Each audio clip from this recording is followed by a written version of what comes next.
재난지원금 손실보상으로 효과적인 경제방역 대책을 세울 것을 강력히 촉구합니다. 4차 재난지원금의 규모와 대상은 넓지도 두텁지도 않는 생생내기 수준입니다. 정부 여당은 형식적인 재정 건전성을 앞세워 보편지급과 선별지급을 나누고 손실보상은 외면하고 있습니다.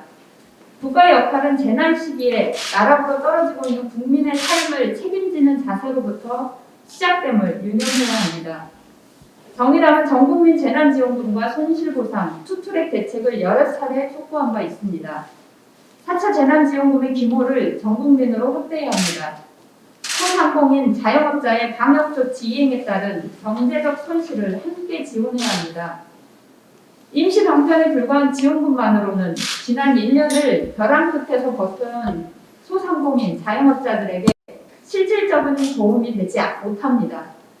정의당의 코로나 특별법은 손실보상은 물론 기존 손실에 대한 소급 적용과 자영업자, 소상공인의 임대료 지원과 전국민 재난지원금의 근거를 담고 있습니다.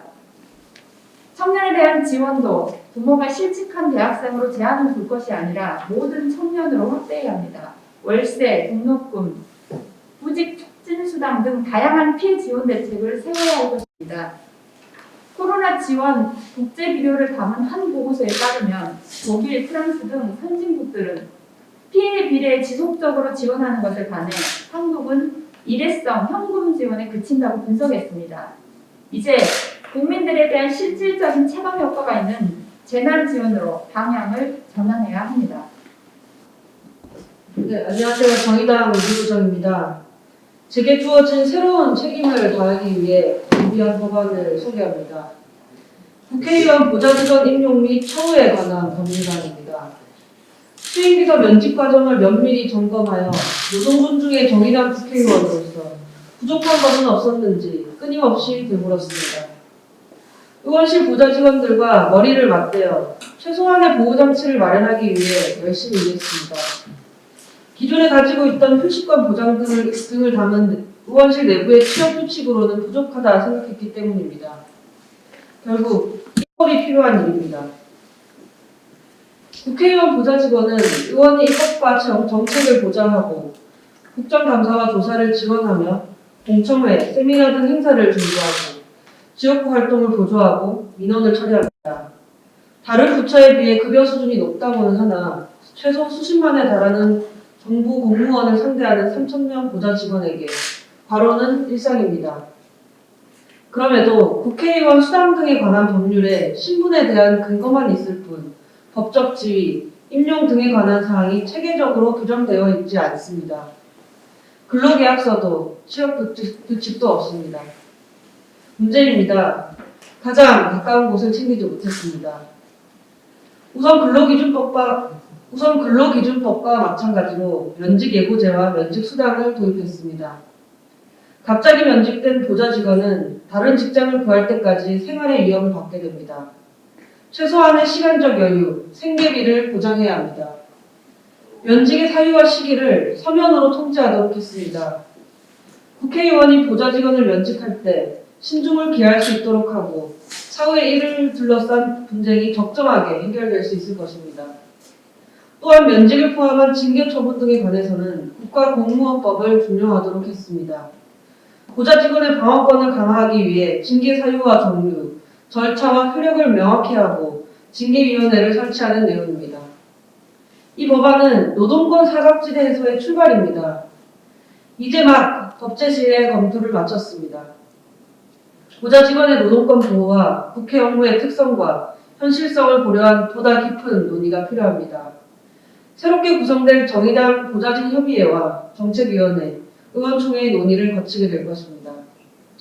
국민의힘 보좌직원 노동조합 설립 추진을 환영합니다. 저를 향한 공격의 의도라도 좋습니다. 같은 공간에서 일하는 동료로서 힘껏 응원하겠습니다. 이제 소속 보좌직원들의 정의로운 움직임에 국민의힘 국회의원들이 호응할 차례입니다.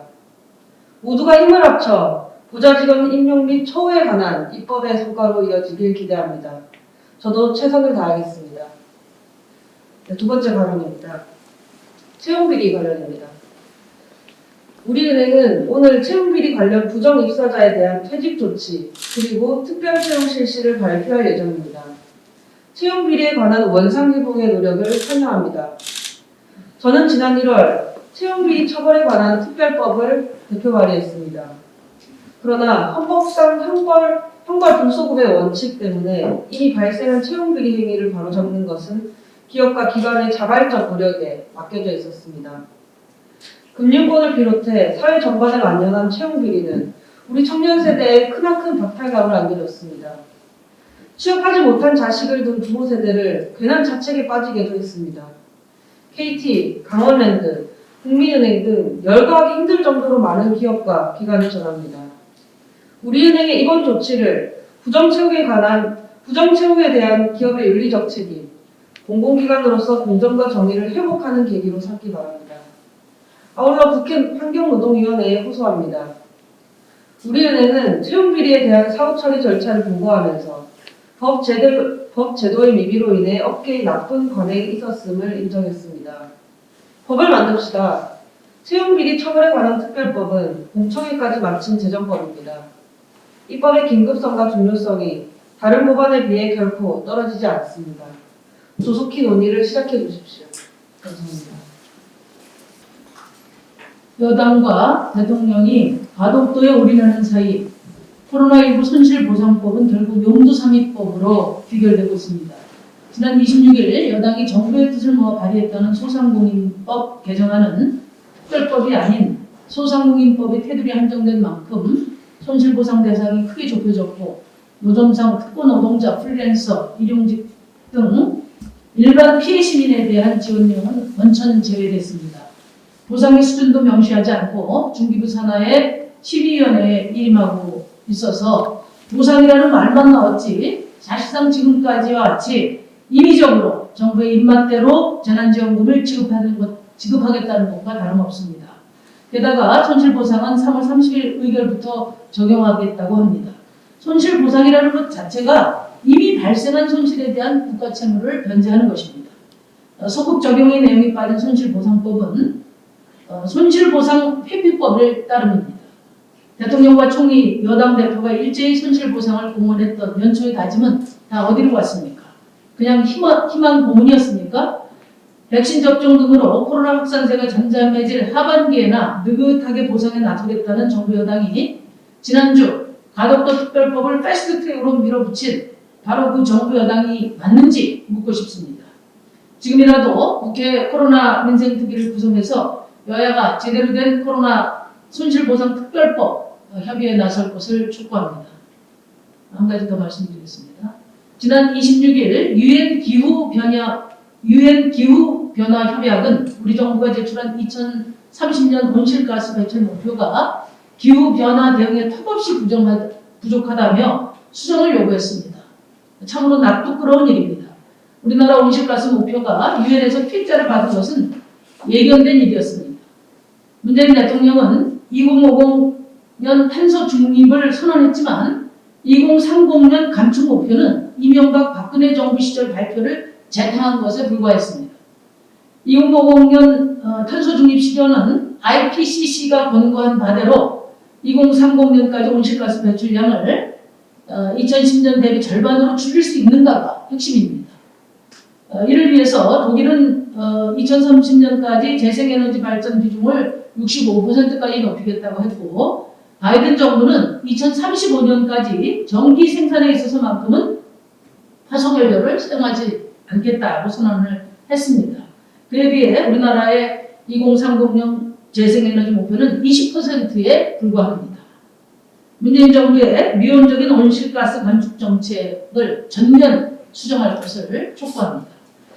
쟁점은 2050 탄소 중립 선언이 아니라 2030 탄소 감축 계획입니다. 정의당은 작년 국회 기후위기 결의안을 채택하는 과정에서 이 원칙을 강조했지만 2030년 감축 목표를 명시적으로 선언문에 담지는 못했습니다. 이번 3월 임시국회에서 본격적으로 논의될 탄소 중립 이행 법안은